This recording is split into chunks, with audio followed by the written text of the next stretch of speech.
Berchout et Morav Verbotaï, nous sommes aujourd'hui vendredi et j'ai toujours préféré faire mes shiurim, au moins pour l'émission de Radio JM, que j'estime énormément. Et tous les auditeurs et auditrices qui nous écoutent depuis de longue date dans cette paracha de la semaine.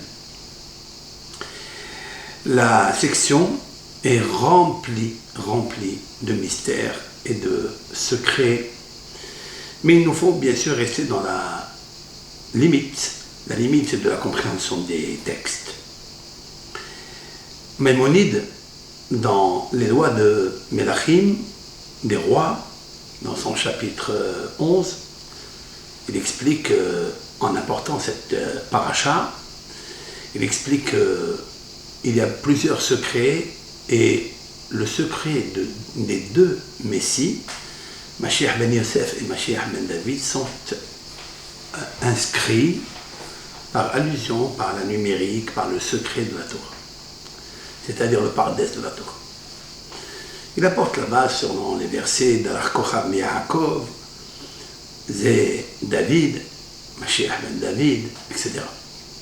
Je ne veux pas allonger sur ce sujet, mais je vais d'abord décortiquer le début de la paracha. Nous allons lire ensemble les versets, et puis nous verrons si on a le temps, avec l'aide de Hachem, on plongera aussi sur le milieu de la paracha, lorsque Bilam est étonné, émerveillé, parce qu'il reçoit un Ruach HaKodesh de niveau 1 très pur, et il dit la phrase célèbre « Ma tovu alecha Yaakov » combien sont belles tes tentes Yaakov, Mishkenotecha Israël, tes demeures Israël, Kinhalim nitayu, Keganot alenaha, Kahalim nata Hashem, Karazim alemaim, etc.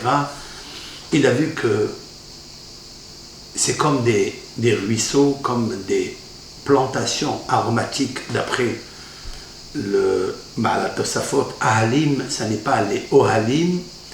Ohalim, ce sont les tentes, d'après Rashi, c'est-à-dire des tentes d'études de la Torah. Il y a aussi qui disent, il a vu, comme explique Rashi, que les portes des tentes d'Israël ne convergeaient pas l'une vis-à-vis de l'autre, de façon à ce que l'un ne peut pas voir et ne doit pas voir la maison de l'autre, parce que le peuple d'Israël a atteint un niveau dans le désert, une haute distinction de Kedusha, et il faisait très attention de ne pas regarder la femme de l'autre, le bœuf de l'autre, la voiture de l'autre, etc. Et pour cela, Bilam s'est mis fasciné, ébloui de cette Kedusha qu'il n'avait pas lui. Et c'est là où il a commencé à comprendre qu'il ne pouvait pas arriver à atteindre le degré de Moshe Rabbeinu. Bien que nos sages aient dit que l'Okam Israël que Moshe, il n'y aura pas de prophète comme Moshe Rabbeinu Israël dans le peuple d'Israël, Aval Be'umot ha'olam Kam, mais parmi les nations, il y a eu un comme Moshe et plus grand que Moshe, sauf que dans la Touma, par des forces de sortilège et de sorcellerie, il a atteint des niveaux de Touma, Ruach HaTouma, puisqu'il extrait toute son impureté de Harare Kedem.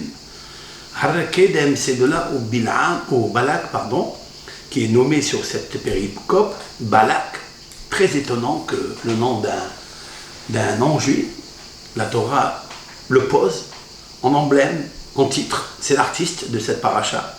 Balak, très étonnant, il n'y a pas beaucoup de sections qui sont appelées selon les noms des patriarches ou des matriarches. Nous avons par exemple la paracha de Noach, la deuxième péricope de Bereshit. Noach, elle est appelée sur un nom, qui est Noach, qui a été sauvé du déluge, qui est un tzaddik. Nous avons aussi, après nous avons Haye Sarah, mais ça s'appelle Haye Sarah, ami de Sarah.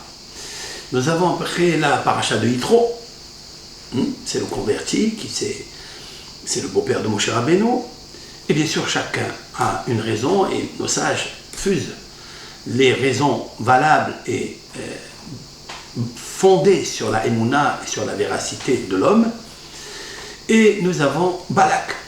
Balak Ben Sipor, nous allons la semaine prochaine, Pinhas. Tout est en accord avec les raisons que nos sages connaissent par les forces et les fondements de la sagesse, mystique et autres. Bayar Balak Ben Sipor et Kol Asher Asa Israël la Émori. Balak, lui, il voit, Bayar Balak et Balak Ben Sipor, fils de Sipor, il voit, et Kol Asher Asa Israël la Émori. Ce que Israël, c'est-à-dire le peuple d'Israël, ou bien il y a qui disent Israël ici, ça veut dire Yaakov Avinu, qui s'appelle Israël, la Émori au Émori, puisque Rachid dit que Akadosh Baruch Hu a mis entre les mains les peuples les plus forts, le Émori. Il y a qui disent Og, il y a qui disent Sihon Ve'og, et Akadosh Baruch Hu les a mis entre les mains de Moshe Rabbeinu. Mais la suite du verset ne comprend pas, on ne comprend pas. Vayagor Moab, et Moab a eu peur, mi Penéam, par rapport au peuple, mais beaucoup, qui Ravou. Alors qu'est-ce que Ravou? Parce qu'il est nombreux. Vayakotz Moab, et Moab s'est dégoûté, mi Péné Ben Israël, à cause des Ben Israël.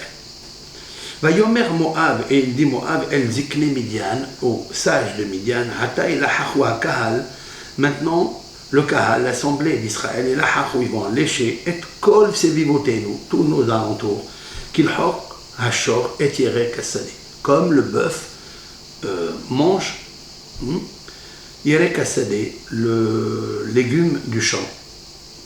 Balak Ben Sipor, Melech le Moab Ba'etaï. Et Balak Ben Sipor, il est le roi de Moab cette heure-là. C'est-à-dire, il n'était pas le roi de Moab par excellence, mais ils l'ont nommé parce qu'il n'y avait pas quelqu'un d'autre. Mais nous allons expliquer par la suite quelque chose de plus profond que ça. Qu'est-ce qu'on voit? Donc, qu'est-ce qu'il fait?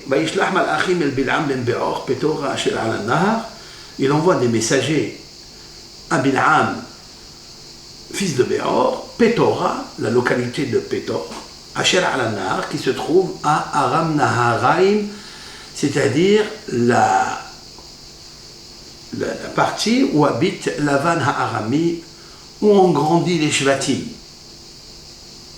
Eretz Bene Ammon, Amo, la terre de Bene Amo, des fils de son peuple. Alors, de qui s'agit-il?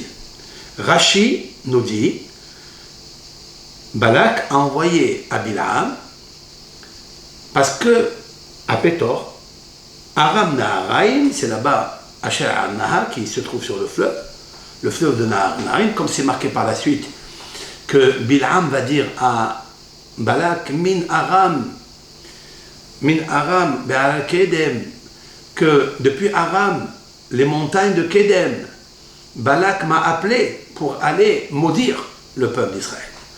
Cela veut dire que Balak se trouve à Aram Naharaim. Et nous allons apporter des preuves que, en fait, Balak n'est pas né ni à Midian, ni à Moab. Balak est né à Aram Naharaim et Bil'am aussi. Ils étaient complices, ils étaient voisins dans cette ville-là de Lavan Ha'arami. Et c'est pour ça que c'est marqué la Émori. Asher Asa Israël, la Émori. Balak, il a vu ce qu'a fait Israël, c'est-à-dire Yaakov. La Émori, à Émori, c'est qui le Émori? Le Émori, c'est le Arami. Regardez les mots de Émori, est égal à la Arami. Qui est le Arami? Lavan Ha'arami. C'est-à-dire qu'il sait ce qu'il a fait Yaakov à Lavan. Ça veut dire que Lavan a voulu, l'accord est à col, Lavan il a voulu déraciner tout, c'est-à-dire induire Yaakov dans l'erreur et le faire tomber dans le péché de l'orgueil et dans le péché de la sexualité pour qu'il puisse ne pas avoir la Kedusha et donner naissance à 12 Shevatim. Mais Yaakov est sorti intact, parfait, de la maison du Émori de Arami, de Lavan Arami. Et pourquoi en fait il a cherché Bilam? Parce que Bilam, disent nos sages, Koho Befiv. Parce que nos sages disent pourquoi ils demandent Ezikne Midian. Vayomer Moab Ezikne Midian. Moab, ils savent que Balak et de la ville de Aram, la ville de Bil'am. J'ajouterai une petite parole secrète du Ari Akadosh, que Bil'am est le Gilgul, la réincarnation de Lavan. Comme ça il dit le Ari Akadosh. Je ne vais pas m'attarder puisque c'est un cours à la radio et c'est un cours qu'il doit être toujours le plus clair, le plus simple, le plus compréhensible. De rentrer dans des domaines un peu particuliers, il nous faut bien sûr, surtout quand on le fait par le texte oral, c'est très difficile que les auditeurs et auditrices puissent comprendre la portée des messages du Ari Akadosh. Cela peut se faire par l'écriture, avec un tableau, pour organiser le système de l'œil et de la pensée en même temps. Lorsque l'œil et la pensée, l'œil regarde et la pensée réfléchir, alors on enregistre et on comprend mieux les choses et on ne les oublie pas surtout. Il ne suffit pas de faire un cours de feu d'artifice, parce que des fois, le feu il s'en va et il reste que des artifices. Et c'est pas bon. Voyez, Moab, les Zikne Midian. Moab, il dit aux Zikne Midian, et Rachid le dit, pourquoi Zikne Midian? Alors qu'on sait très bien qu'ils étaient tout le temps en dispute ensemble. Mais comme le dit le Midrash, à quoi ça ressemble? Ça ressemble à deux animaux qui ne s'accordent pas. Et quand il vient, par exemple, un prédateur pour les manger, ils se mettent ensemble pour essayer de gagner le prédateur et de le vaincre. Mais ils ne sont pas copains pour autant. Juste pour la même cause, comme dit le Midrash, que Moab et Midian étaient des ennemis, en fait. Comme il se passe aujourd'hui dans le monde, que des fois des ennemis, ils se mettent ennemis pour l'Am Israël. Mais en vérité, ils se mettent amis, pour l'Am Israël, mais en vérité, ils ne s'accordent pas ensemble. On peut le voir dans tous les temps, et même aujourd'hui d'actualité. Alors ils ont demandé, qu'est-ce qu'il a de particulier le peuple d'Israël? Pourquoi il a gagné le Hémori? Il dit parce qu'ils ont un homme parmi eux qui s'appelle Moshe Rabbeinu, mais Koho Befib. Moshe Rabbeinu, il a une force dans sa bouche. C'est quoi la force de sa bouche qu'ils ont remarqué, Anshi Midian? Alors bien sûr, il y a beaucoup de commentaires, mais il me semble que la bouche de Moshe Rabbeinu était pure, et que Moshe Rabbeinu, ses prières sont acceptées par Akadosh Baruch Hu. Quand il a fait les prières, tout a marché parce qu'il était un homme de Emouna, un homme de prière. Puisque Moshe Rabbeinu levait les mains pour prier à Akadosh Baruch Hu, est-ce que c'est ses mains qui font la guerre? Est-ce que c'est ses mains qui gagnent la guerre? Qui perdent la guerre? Non. En fait, c'est pour lever les mains vers Akadosh Baruch Hu, pour dire que toute ma force, moi, Moshe Rabbeinu, que j'ai la force dans mes mains, elle n'est pas dans mes mains, elle est entre les mains de Akadosh Baruch Hu et je l'exprime par la prière. Je suis le sujet, le Eved de Akadosh Baruch Hu. En fait, le mot Emori veut dire aussi Amar. Amar, ça veut dire parler. Vous savez que Amar, El Malé Rahamim, c'est-à-dire l'Éternel est plein de miséricorde. C'est ça l'acrostiche du mot Amar. Aleph Mem Resh, El Malé Rahamim. Je prie à Akadosh Baruch Hu miséricorde. Car il nous faut toujours prier à Hachem par le biais de la miséricorde, ne jamais, bien entendu, demander une prière parce que c'est un dû, parce que tu ne recevras jamais la prière. Elle ne sera jamais exaucée, parce que si tu demandes par un dû, ça veut dire un digne. Et un digne, tu es très très loin d'être parfait et propre de l'iniquité et surtout de tes problèmes d'orgueil vis-à-vis de toi-même et de ton égoïsme. C'est la raison pour laquelle il nous faut toujours va être hanan à la chaîne, ba'eta elimo. Il faut hamina, il faut des supplications à Akadosh Baruch Hu. Comme l'a expliqué Rabbi Haim al-Attar, de mémoire bénie, bientôt c'est ça et nous là, samedi soir, dimanche soir, Be'ezrat Hashem, toujours un petit mot de Rabbi Haim al-Attar. Et il nous faut savoir que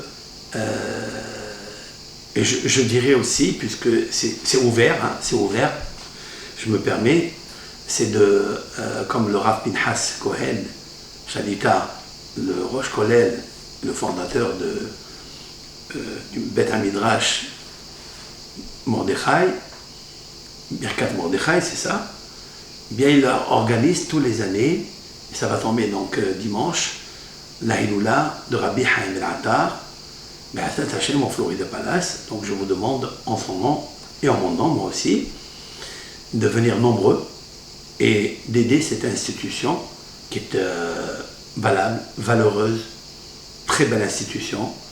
Beaucoup de jeunes étudiants qui viennent se former, des Kollelman qui enseignent. Et Baruch Hashem, on connaît la valeur de ce Rav. Alors donc, que le srout de Rabbi Haim El-Attar et le Dvar Torah que je vais dire maintenant soit le protecteur du Ham Israël et fasse réussir cette soirée avec l'aide de Hachem. Rabbi Haim El-Attar a dit, s'appelle Rabbi Haim El-Attar Or HaHaim HaKadosh. Il a expliqué dans la péricope, dans le Deutéronome, Va'et Hanan el Hachem, Va'et Haïl est mort. Va'et Hanan, j'ai supplié, et Hachem, Hachem, le tétragramme. Ba'et Haï, cette heure-là, les morts en disant. Alors, explique le Rav que pour obtenir un exaucement d'une prière, il nous faut 4 conditions. La première, Ba'et Hanan, c'est d'être quelqu'un qui supplie à Kadosh Baruch. Alors il y a des gens beaucoup qui demandent comment on fait une prière, comment le mazal peut arriver, comment on fait la parnassa. C'est très simple. La parnassa, elle se fait avec la tendresse du cœur. Voilà. Quand tu as la tendresse du cœur vis-à-vis de Akadosh Baruch Hu, alors tu envoies ta requête à la bonne adresse. Et l'Éternel, avec tendresse, il reçoit et il te dresse la main pour te recevoir. Ça, il nous faut le savoir. Va être Hanan, Hanina ben Dossa. Hanina ben Dossa, le docteur de la Mishnah, qui est prié et les prières s'exaucer. Pourquoi Hanina ben Dossa. Hanina, ça veut dire supplication. Tu dois supplier à Kadosh Baruch Hu. Alors, quelle est la définition de supplication? Ça veut dire quoi? Ben, supplication, comme ça veut dire, si vous allez chez un roi, ou bien vous avez un problème avec un litige pécunier ou autre, vous allez voir un avocat ou vous allez voir un juge, comment vous arrivez chez lui? Vous arrivez chez lui, tête basse, avec soumission et avec supplication pour lui demander de faire un favoritisme ou une faveur, etc. Quand on prie à Kadosh Baruch Hu, va être Hanan el Hachem. Je prie à Hachem avec supplication. El Hachem. La deuxième chose, la deuxième condition, El Hachem. Hachem étant le tétragramme. Le tétragramme, cela veut dire Yud Ke Vav Ke, ce que les nations ne connaissent pas, ce que Bilam ne connaît pas, ce que Balak ne connaît pas, ce que Pharaon n'a pas connu. Lo yadati et Hachem. Je ne sais pas qui est Hachem. Ça veut dire quoi? Je sais qu'il existe Elohim, je sais qu'il existe une force insoupçonnée dans le monde qui est supérieure, suprématie, qui gouverne le Teva, la nature, c'est lui Elohim, c'est lui qui crée le tsunami, c'est lui qui crée, je sais tout ça. Mais je ne sais pas qu'il a la force de la miséricorde, qu'on peut le supplier. C'est-à-dire le pharaon n'admet pas de supplier à Kadosh Baruch. Ne lui demande pas les rahamim, la miséricorde. Pourquoi? Parce qu'il se pensait, lui, autant qu'orgueilleux, il se pensait un dieu, comme l'expliquent les Mefarshim dans les péricopes de Shemot. En fait, Hakadosh Baruch Hu, il est Yud Ke Vav Ke. C'est la deuxième condition, cela veut dire il est Kulo Rahamim. Il est entièrement miséricorde et compassion. Ça, c'est la deuxième condition. Donc, la première, il nous faut prier avec supplication. La deuxième, tu t'adresses au nom du tétragramme Yud Ke Vav Ke, c'est-à-dire miséricorde. La troisième, Ba'et Haï, il faille faire ta prière à la bonne heure. Quand c'est Shaharit, Shaharit, Minha, Minha, Arbit, Arbit, fais-le avec supplication à la bonne heure. Il y a des moments de volonté, de miséricorde, choisis-la. Les morts, la quatrième, les morts, c'est-à-dire en disant, sois précis dans tes prières. Ne demande pas 1000 choses, demande une et sois précis. Je voudrais, avec l'aide de Hachem, faire correspondre cette explication merveilleuse du Rabbi Haim Ben Attar dans ce que Rashi, au nom de nos sages, nous disent que Moshe Rabbeinu, lorsqu'ils ont demandé qui est leur chef et quel est son pouvoir, ils lui ont dit Zikne Midian, puisqu'il a habité à Midian, c'est là où il s'est marié, Moshe Rabbeinu avec Tzipora, avec son beau-père Yitro, il a dit Koho Befiv, sa force elle est dans sa parole. Eh bien, si on veut trouver la force de Moshe dans sa parole, eh bien, je vais la trouver maintenant, comme il explique Rabbi Haim Ben Attar. Qu'est-ce qu'il parle ici? C'est Moshe Rabbeinu. Il veut rentrer en Eretz Israël. Et il demande à Hachem, voici comment il faut prier à Hachem. Sauf que Hachem là-bas ne lui a pas accordé. Parce qu'il avait déjà gravé le décret que Moshe Rabbeinu ne rentrerait pas en Israël pour plusieurs raisons. Ça n'est pas un châtiment, une punition. Au contraire, dans le mal, Moshe Rabbeinu a vu le bien, comme l'explique le Zohar et le Midrashi. Maintenant, Moshe Rabbeinu, c'est lui la force de la parole. C'est ça. Bayar Balak ben Sipor et Asher Asa. Israël l'a émori. Le peuple d'Israël a fait la émori. À qui? Alors j'ai expliqué une première explication, c'est Israël, Yaakov Avinu, qui s'appelle Israël l'a émori à Lavan. Mais maintenant je reviens à Israël, le peuple d'Israël, grâce à leur maître Moshe Rabbeinu, Moshe Rabbeinu est le clan d'Israël entier est introduit dans la Neshama de Moshe Rabbeinu. Et la émori, c'est les morts. Les morts, cela veut dire en 10 ans. C'est quoi les morts? Alors les morts, c'est bien sûr d'une façon précise, comme l'a dit Rabbi Haim Ben Attar, de mémoire bénie. Mais la émori, à l'intérieur, le mot Amar. Aleph Mem Resh El Male Rahamim.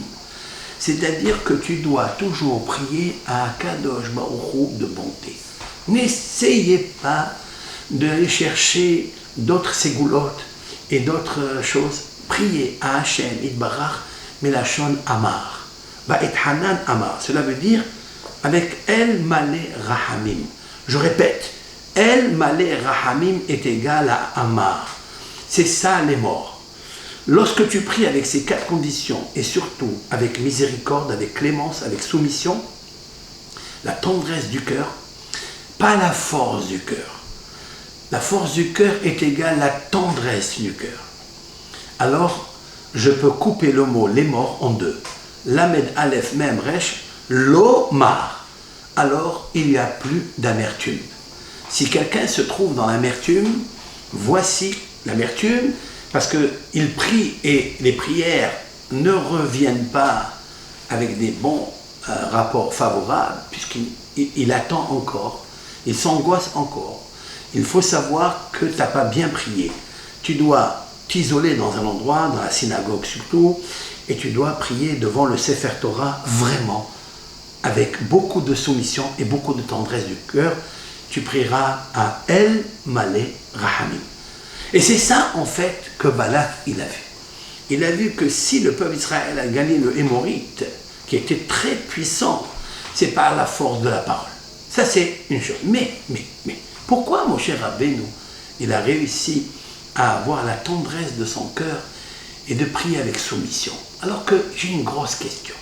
Lorsqu'une personne est montée d'élévation à élévation, évolution à évolution, dans l'échelle la plus haute de la prophétie, la plus haute de la modestie, est-ce que l'homme ne peut pas avoir un tout petit peu d'orgueil, de se dire, regarde, Akadosh Baruch Hu a exaucé toutes mes prières. Y a-t-il une place à ce cœur plein de sagesse, plein de grandeur, une place de soumission et de supplication? Y a-t-il une place ou pas? On ne voit que oui. Mais est-ce possible? Regardez, si on regarde nous, pourquoi nos prières elles n'agissent pas? Pourquoi nos prières de la Hamida, quand on fait la prière à voix basse, la tête elle est en l'air. À peine on commence à la prière, la première beracha, on est déjà à la fin de la prière. C'est incroyable. On n'a jamais pensé, on ne s'est jamais arrêté à méditer. Pourquoi on n'est pas concentré? Alors deux choses l'une, où tu n'as pas besoin en fait de demander à El Malé Rahamim, tu n'as pas besoin. Ou bien ton cœur, il est saisi déjà par l'orgueil. Et par l'orgueil, tu ne peux pas prier à Kadosh Baruch Hu. Pourquoi?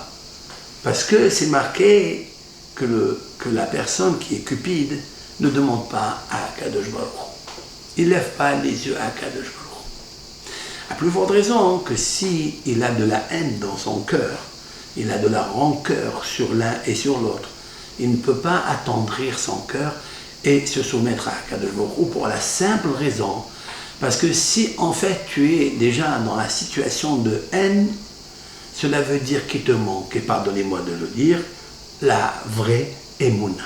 Tu n'as pas la Emouna. Si tu n'as pas la Emouna, donc ton cœur, il est plein de colère. Il est plein de haine. Tu ne veux pas demander pardon à Hachem, parce que toi, tu ne veux pas pardonner à l'autre. Si tu ne veux pas pardonner, ça veut dire que tu penses que tout arrive à cause de l'homme. Et c'est là toute l'erreur de la Emouna. Il faille s'adresser à El Malé Rahamim pour qu'il t'envoie les Rahamim, c'est-à-dire de la matrice de la miséricorde. Mais il faille que ta matrice à toi, elle soit aussi miséricorde. Sinon, tu n'as rien compris dans la prière.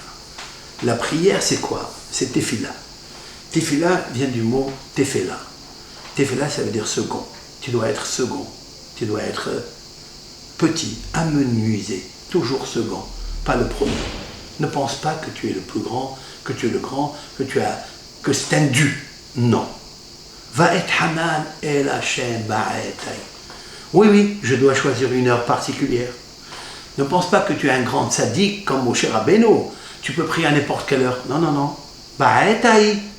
À ce moment-là, et la meilleure c'est filat shahrit, minha, surtout shahad ratzon. Tu peux prier à Kadosh Baruch Hu, mais avec soumission. Alors, El Malé Rahamim, et donc les morts, l'Omar, tu ne seras plus amer. Tout sera exaucé. Et c'est ça que Balak il a vu. Il a vu que Yaakov Avinu, pour la première explication, il a vu que Yaakov Avinu, il était un homme de prière. Qu'est-ce que faisait Yaakov Avinu tous ces temps, demandent nos sages? Tout le temps qu'il était avec Lavan pendant 20 années, il était avec Lavan, il faisait quoi les nuits et les jours? Seulement, il était berger. C'est ça Yaakov Avinu, que de lui sont sortis les Shvatim? Non, il a choisi d'être berger pour être isolé, pour être à l'extérieur de tout ce qui est matérialité. Et quand il était à l'extérieur dans le désert, il levait les mains et ouvrait la bouche à Kadosh Baruch Hu. Et d'après le Midrash, c'est lui qui a composé les 150 Tehillim que nous connaissons, que David Ameler a repris et a posé dans les psaumes. Ça veut dire que Yaakov a la force de la parole, lui aussi. Torah tziva lanu Moshe morasha keilat Yaakov. On voit que Moshe a la force de la parole, Kohobefiv. Et Yaakov, il a construit sa Kehila, il a construit son assemblée et sa communauté grâce à Yaakov, parce que Yaakov, il était petit, Akev, talon. Il ne se considérait pas que tout est dû. Il priait Katonti Mikola Hasadim ou Mikola Emet. Je suis le petit. Katonti, je ne mérite pas Hachem. Si tu fais quelque chose avec moi, c'est pas parce que j'ai fait des mitzvot, parce que j'ai fait le service divin comme tu me le demandes. Non, je ne me sers pas de ça. Je me sers de Katonti Mikola Hasadim. Je suis petit. Mikola Hasadim ou Mikola Emet. Voilà Yaakov Avinu Kohabefil. Et c'est ça que Vayar Balak Ben Sipor et Kol Asher Hasa Hashem Laïmou. Maintenant, après ces deux explications, on peut comprendre la suite. C'est que Balak, il n'a pas peur. Il n'est pas marqué que Balak il a eu peur. Balak n'a pas peur du tout. Alors qui a peur? Vayagor Moab. Sauf que Balak, qui est descendant de Lavan à Arami, puisqu'il habite là-bas, et Bilham, qui est le Gilgoul de Lavan à Arami, nous il a appris le sortilège. Alors, dit le Zohar Kadosh, c'est rapporté dans le livre de Pituhei Hotam de Rabbi Yaakov Behsera, Sidna, Atzaddik, Amlouban, Kadosh, Rabbi Yaakov Behsera, que son mérite soit se déverse sur nous. Amen. Eh bien, il faut savoir que comment il s'appelle, Bil'am, il allait allaiter les forces d'impureté de Azza et Azaël. Ce sont deux anges qui sont tombés du ciel parce qu'ils ont été repoussés de Mahane à Kedusha, du camp de la Kedusha. L'Éternel les a repoussés parce que leur nom indique la raison pourquoi il les a repoussés, Azza et Azaël, parce qu'ils étaient durs. Ils étaient forts et durs, puissants. Azza et Azaël. Il les a fait tomber, c'est marqué dans la paracha de Bereshit, que Hanephilim ayou ba'aretz. Hanephilim, c'est-à-dire ce sont des géants, hommes qui ayou ba'aretz, qui étaient ba'aretz. Tous les géants sont ba'aretz. Qu'est-ce que c'est ayou ba'aretz? Oui, ils étaient maintenant ba'aretz, mais avant ils étaient bashamaïm. Et ils étaient dans le ciel. Et c'est pourquoi on les appelle Hanephilim. Hanephilim vient du mot Nofel. Nofel, ça veut dire tomber. Ils sont tombés d'où? Ils sont tombés du ciel. Et à Kadosh Baruch Hu, et ceux-là, ils se sont mariés avec des femmes. Ils ont vu que les femmes étaient belles. Qui Anashim Tovoten. Ils ont vu que les femmes, elles étaient belles, Tovot. Et ils se sont mariés avec elles. Et ils ont donné des géants. Et Kadosh Baruch Hu s'est mis en colère. Après eux, il les a envoyés dans Har Kedem. Les montagnes de Kedem. Les montagnes de Kedem, c'est là où nous sommes. C'est-à-dire dans la paracha de Aram Naharaim. Aram Naharaim, c'est là où habitait Lavan, c'est là où Yaakov est allé chercher les Neshamot des douches Shevatim. Il a extrait toute la force de la Kdusha, il l'a extrait de l'obscurité où habitait Azza et Azaël, Behar Kedem. C'est la raison pour laquelle Abraham Avinu, vous vous rappelez, Bene Ketura, il les a envoyés Eretz Kedem, il les a envoyés dans la terre de Kedem, c'est à Aram Naharaim, c'est là-bas à l'est, et c'est là-bas où il leur a donné des cadeaux. Quel cadeau il leur a donné aux enfants de Ketura? C'était sa femme, la deuxième femme, après Sarah, il y a qui dit c'est Hagar. Il a donné Matanot, il a donné des cadeaux. Quel cadeau? Shemot Akishufin, c'est-à-dire les noms, c'est-à-dire c'est les formules, les combinaisons par lesquelles on peut pratiquer des sortilèges d'une source de la Touma. Il leur a donné à eux, qu'est-ce que ça veut dire il leur a donné? Il a dit, prenez cela, je vais vous séparer de Yitzhak Avinu. Yitzhak Avinu doit être Ola Temima, il ne doit pas s'occuper et être influencé par les forces de la sorcellerie et de l'impureté. Donc il l'a renvoyé à Akedem. Qui a profité de tout ça? Lavan. Et en réincarnation, ça sera Bil'am Aracha, Balak aussi. Balak aussi, il a profité de ça, puisqu'il se trouve de Aram Naharaim. Et on va voir que Balak, en fait, dit le Hari Akadosh, Balak, sa force était dans ses mains. Et Bil'am, sa force était dans sa bouche. Et Yaakov Avinu et Moshe Rabbeinu, leur force était dans leur bouche et dans leurs mains. Regardez quand Moshe Rabbeinu, il prie, il lève ses mains. Vous vous rappelez? Lorsque Aaron et Hur tamchou biadav, Aaron et Hur, concernant la guerre de Amalek, Aaron et Hur, Aaron à droite et la main droite de Moshe, et Hur, le fils de Myriam, le neveu de Aaron, le neveu de Moshe à gauche, il soutenait les mains de Moshe. Et Moshe Rabbeinu, il priait avec sa bouche. C'est ça, Vayi Yadav Emuna. Qu'est-ce que ça veut dire que Moshe Rabbeinu, les mains étaient la Emuna? Parce qu'en fait, les mains de Moshe, c'était les mains de l'action, de la vérité. Mais toutes les mains de Moshe, ceux qui ont pris la Torah les mains qui ont pris la Torah que Hachem lui a donnée et qui a fait descendre de Har Sinaï par ses mains. Mais quelle est sa force? C'est sa bouche. Kohob et fil. Mais jamais il s'est enorgueilli de ses mains. Comme Yaakov Avinu. Yaakov Avinu, il travaille avec ses mains. Il a travaillé pour Rachel 7 années et pour Léa 7 années et 7 années pour le troupeau. Il a travaillé.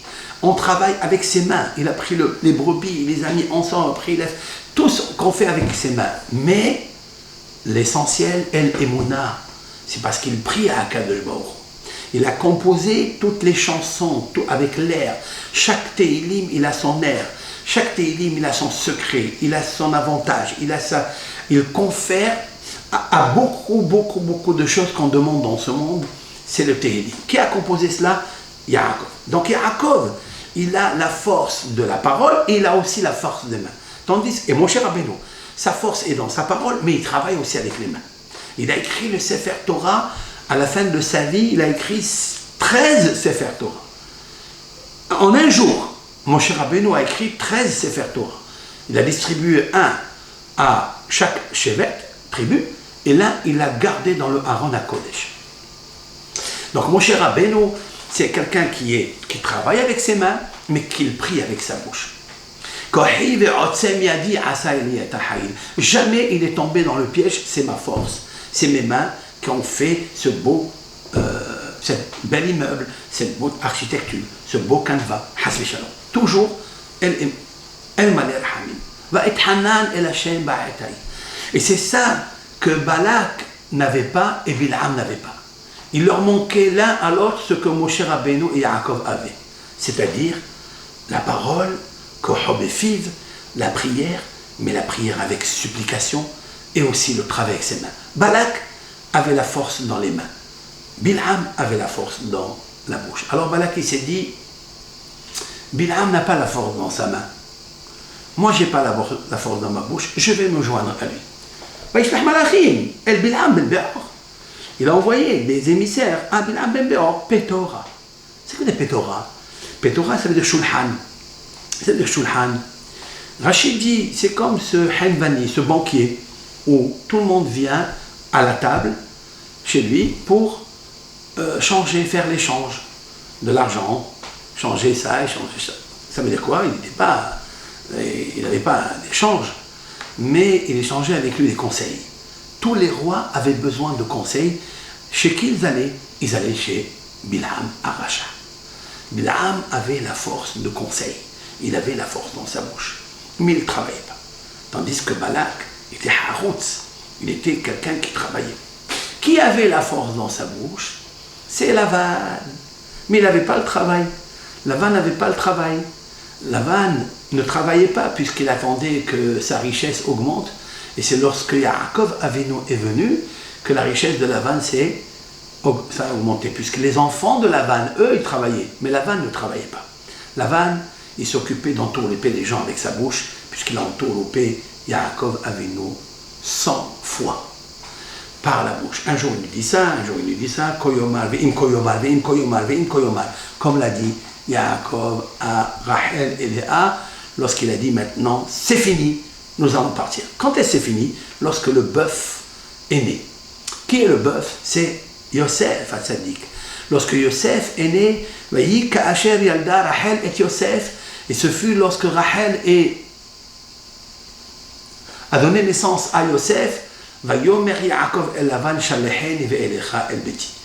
et Yaakov dit à Lavan, renvoie-moi, je veux retourner chez moi à la maison.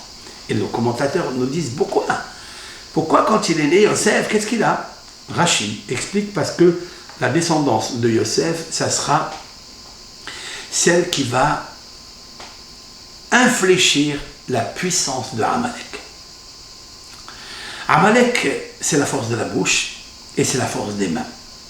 Et Yosef, c'est le bœuf, c'est celui qui travaille avec son corps. Yosef a travaillé pendant des années chez le pharaon. Et tout ce qu'il faisait, on remarquait chez lui que sa bouche chuchotait, murmurait les prières. Le Poutifar avait vu que la bouche de Yosef chuchotait tout le temps et lui a demandé, qu'est-ce que tu fais quand tu travailles? Je te vois quand tu manges un fruit, tu dis quelque chose, tu peux m'expliquer qu'est-ce que tu dis?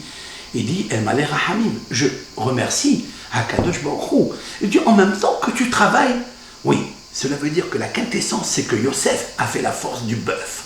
Le bœuf, c'est quelqu'un qui travaille énormément, sauf que Yosef avait aussi la force de la parole.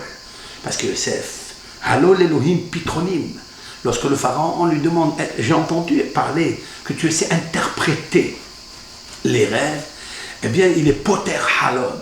C'est-à-dire, c'est quelqu'un qui arrive à éclater l'obscurité du songe.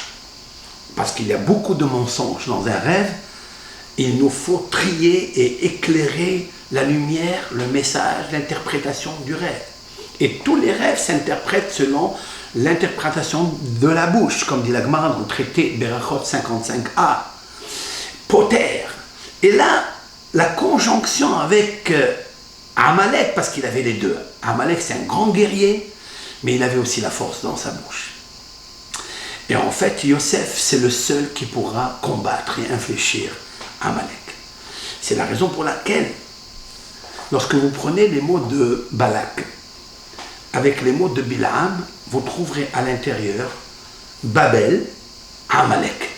C'est une parole du Zohar Kadosh. Balak et Bilam, vous avez 7 lettres. À l'intérieur, il y a Babel et vous avez aussi Amalek. De quoi s'agit-il? Amalek, c'est la force de la parole et c'est la force du travail des mains. Et Babel, c'est tout à fait le contraire. Babel, c'est qu'ils ont voulu faire avec une seule parole, avec un seul dialogue. Revenons à l'histoire de la Genèse de la tour de Babel. Pourquoi elle s'appelle Babel? Parce que Balal Hashem et Tsefatat. Parce que l'Éternel, il a brouillé, perturbé leur langage. C'est ça Babel. Babel, c'est Bilham et Balak, c'est-à-dire Amalek et Babel. Le bilboul que Balak n'avait pas. C'est-à-dire, Balak, il savait travailler avec ses mains, mais il n'avait pas la parole. C'est celui qui a construit les briques pour monter très haut, parce qu'ils avaient la force de la parole. La génération de Babel, la génération de la tour de Babel avait la force de façonner, de fabriquer les pierres, les briques. Aval nilbena, venisrefa, nisrefa. Ils avaient la parole, le Lachon HaKodesh. Ils parlaient tous la langue Kodesh, la langue sacrée. Et c'est la raison pour laquelle ils pouvaient réussir et monter très haut par leur travail aussi. Et voilà que lorsque l'Éternel les a dispersés, ils ont perdu et la force de la main, puisqu'ils ne peuvent plus construire la tour de Babel, et en plus, ils ne peuvent plus être ensemble pour conseiller, trouver un autre stratagème et astuce pour monter et se disputer, entre guillemets, avec le Créateur. Cette fois-ci, toutes ces forces négatives se sont retrouvées chez Balak et chez Bilam. Sauf que Balak, il a reçu les mains, la force des mains, et Bilam a reçu la force de la parole. Mais Yosef, ça dit que c'est le bœuf.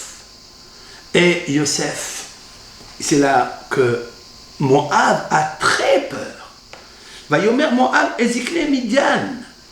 Moab, il dit à Ezikle Midian, mais pas Balak. Balak, il n'a peur de rien. C'est pas marqué que Balak, il a eu peur. Balak, il a vu. Comment il arrive à voir?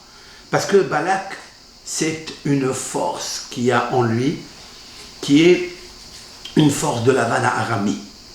Vayar Lavan. Au sujet de Lavan, c'est marqué Vayar, et il a vu Lavan. Ça veut dire quoi? C'est une vision prophétique, une vision qui est allaitée par les forces d'impureté de la sorcellerie, qui vient de Hare Kedem, c'est-à-dire de l'Orient, c'est-à-dire du Kedem. Kedem, c'est là où se trouve Azav et Azaël dans ces montagnes, et c'est là-bas où Bilham et Lavan partaient et recevaient les forces de Touma, d'impureté. Balak, il a vu des choses extraordinaires. Et Kol Asher Asa Israël a émori, la force de la parole. Alors ils ont dit à Zikne Midian, mais pourquoi ils arrivent à gagner toutes ces guerres?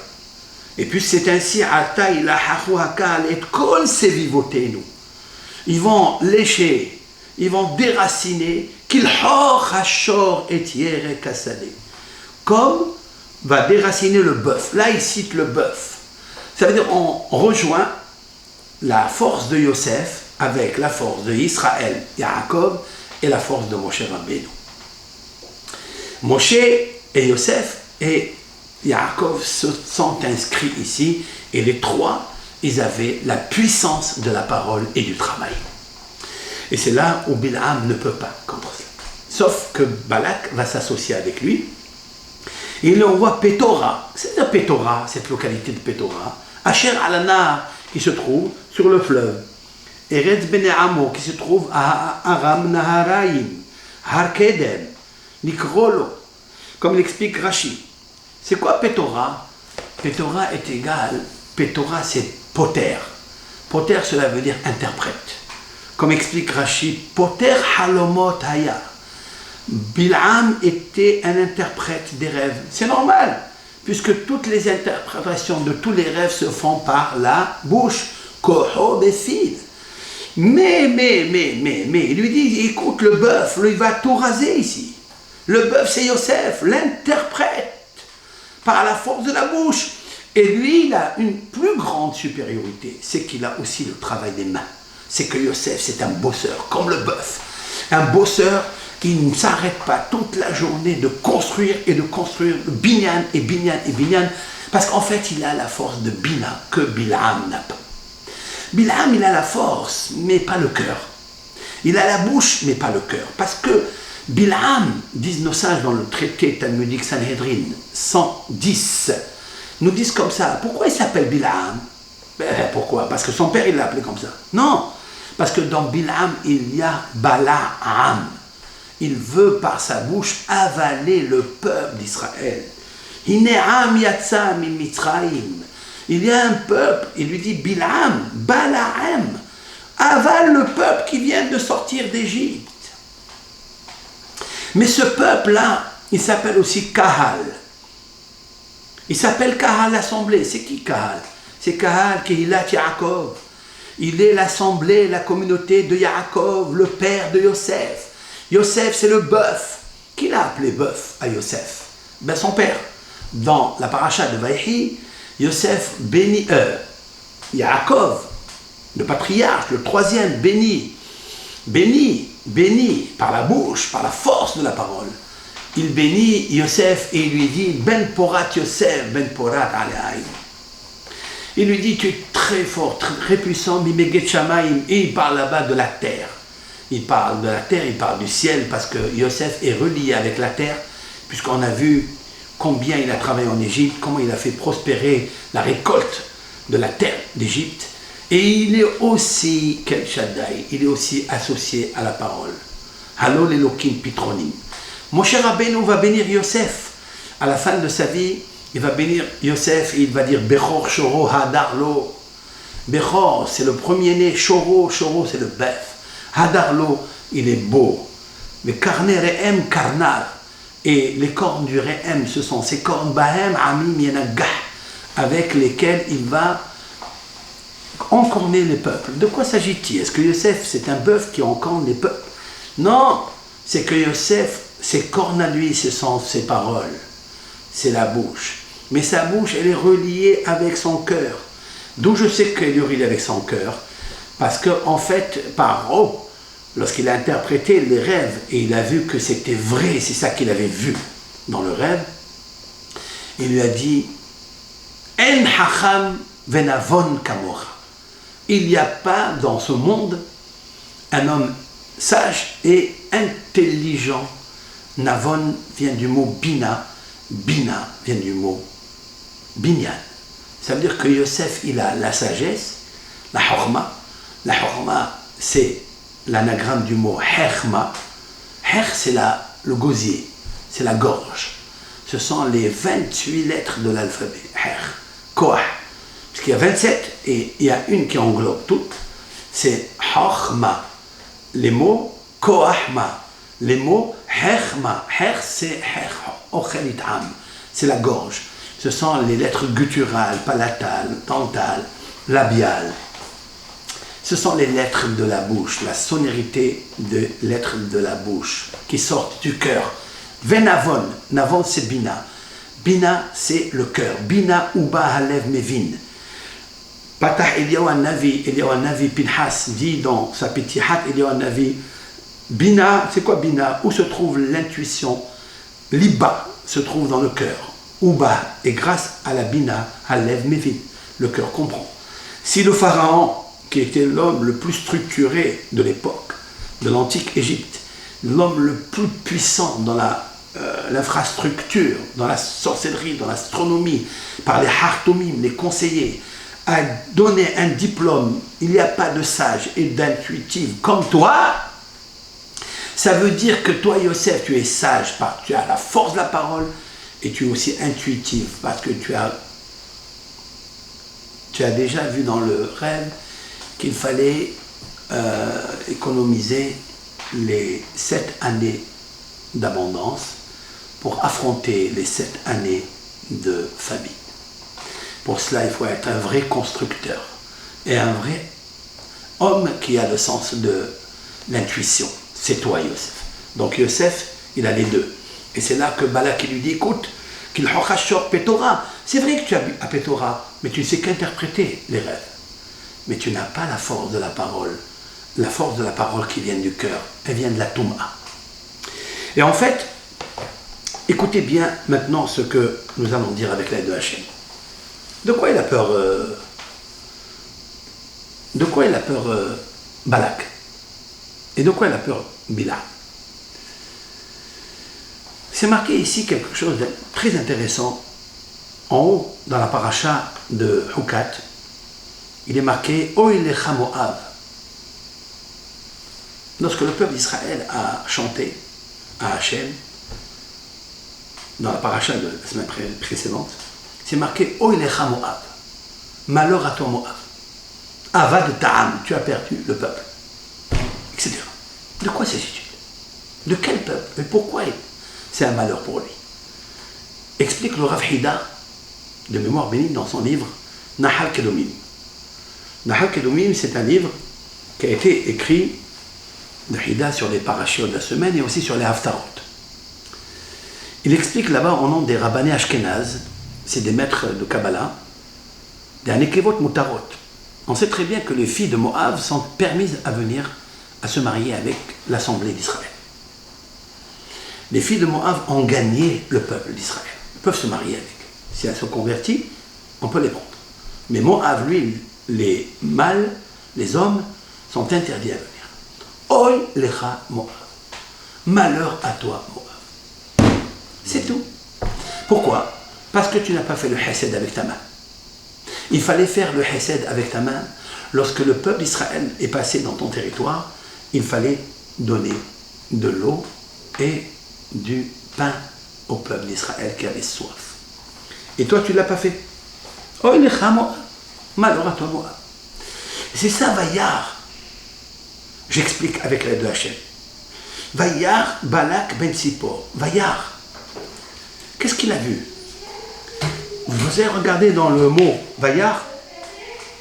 Dans le mot Vaillard, vous trouverez le mot Oi, c'est-à-dire malheur. À quoi malheur?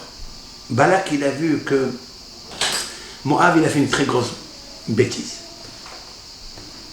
Moab, il a fait une très grosse bêtise. C'est laquelle? C'est qu'il n'est pas sorti à la rencontre du peuple d'Israël. Et c'est pour ça, Vayagor Moab. C'est quoi Vayagor Moab? Il y a le mot Vaï, guerre. Vaï, c'est malheur. Guerre, conversion. Malheur que je n'ai pas pu avoir la conversion et de rentrer dans le Ham Israël. Oh, il est Moab, Avatam. Tu as perdu le peuple d'Israël. Pourquoi? Tu as demandé quelque chose. Tu as demandé d'apporter avec ta main, de t'apporter un peu de pain et de consoler et de dire des bonnes paroles à ce peuple qui était fatigué. Il vient de sortir des restes Israël. De Mitzraïm, tu n'as rien fait pour lui. C'est ça, Vayakotz Moab. Vayakotz Moab, il s'est dégoûté Moab. Pourquoi? Vaï Ketz, Vaï malheur, à la fin des temps. À la fin des temps, Moab va être celui qui va essayer d'acquérir, d'hériter la terre d'Israël, mais il ne pourra pas. Il est déjà rayé de la carte par rapport à Oilecha Moab, parce que tu n'as pas fait du Hesed. Et reste Israël, c'est une terre qui reçoit tout le monde. c'est une terre qui peut recevoir toutes les nations, excepté la terre d'Israël. Je ne parle pas des hommes, je ne parle pas des gouverneurs, je ne parle pas des États, ceux qui sont aujourd'hui à l'initiative du gouvernement. Je ne parle pas des hommes. Les hommes sont que des marionnettes. Oilecha Moab, tu ne peux pas hériter la terre d'Israël. La terre d'Israël est donnée à Abraham, Yitzhak et Yaakov, qui eux ont la force de la Emouna et ont la force du Hesed, de la bonté. Abraham, en Eretz Israël, il a ouvert une auberge. Et là, les gens travaillaient, faisaient la cuisine, recevaient tout le monde, les païens, les idolâtres, les hommes, tout le monde, tout celui qui voulait venir, ils rentraient, mais Abraham leur donnait à manger, mais il leur disait, bénissez l'Éternel, faites l'action de grâce. C'est comme ça qu'Abraham, en Eretz Israël, parce que Eretz Israël, c'est une terre qui est la pupille de Dieu, et la pupille de Hachem, c'est Rahamim. El Malé Rahamim. Si quelqu'un, il est cruel, il ne pourra pas assister ni à la conversion du judaïsme, ni au Ketz. Alors il a dit, vaille Ketz, malheur, j'ai perdu le Ketz, j'ai perdu, puisque je ne peux pas me convertir au judaïsme, les hommes. Hein. Alors ça sera fini, je n'aurai pas le mérite de Ketz Ayamim, c'est-à-dire de l'avènement messianique. Vaya Gor Moab, vaille guerre, je ne peux pas me convertir, donc vaille Ketz, malheur, j'ai échappé, j'ai perdu le Ketz Ayamim. Alors qu'est-ce qu'il fait? Il essaye de maudire le peuple d'Israël. Pourquoi? Parce qu'il sait que les femmes sont permises. Les femmes de Moab, Moabites, il sait que, cela veut dire il sait que Ruth va sortir de lui. Et Ruth, à Névéa, à Moabite, pardon, et Névéa aussi, elle a suivi sa belle-mère en Eretz Israël.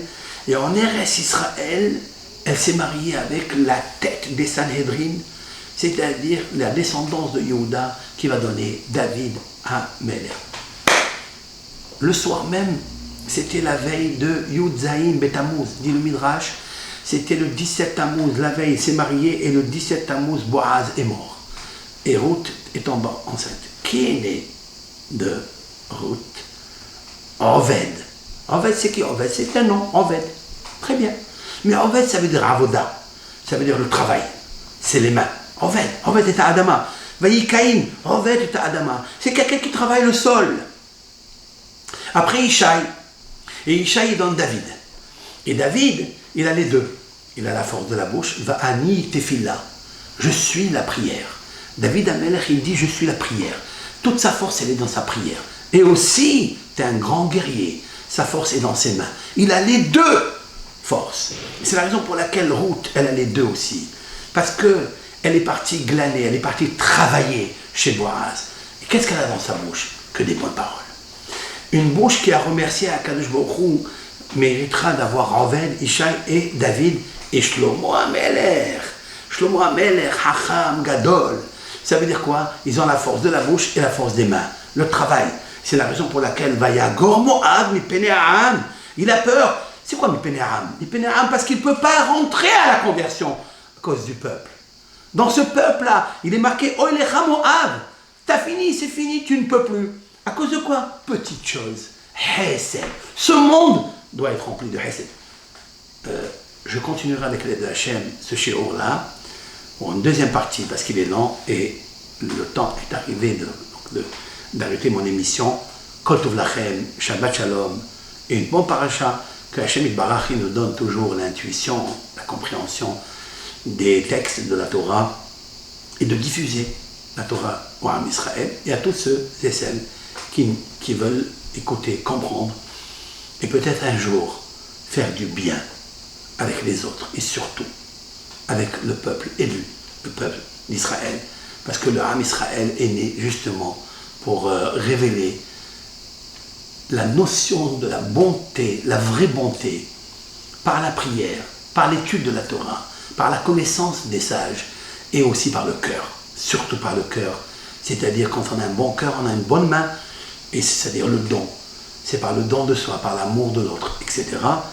Et Ratson que s'accomplisse chez nous et la force de Moshe et la force de Yaakov et la force de Yosef Hatzadik, que ces trois tzadikim nous donnent la force de travailler avec nos mains pour faire les mitzvot, pour mettre le talit, pour mettre les téphilines, pour poser les mezuzot et aussi faire des bénédictions, faire des prières, étudier la Torah. Amen. Kol tov lachem.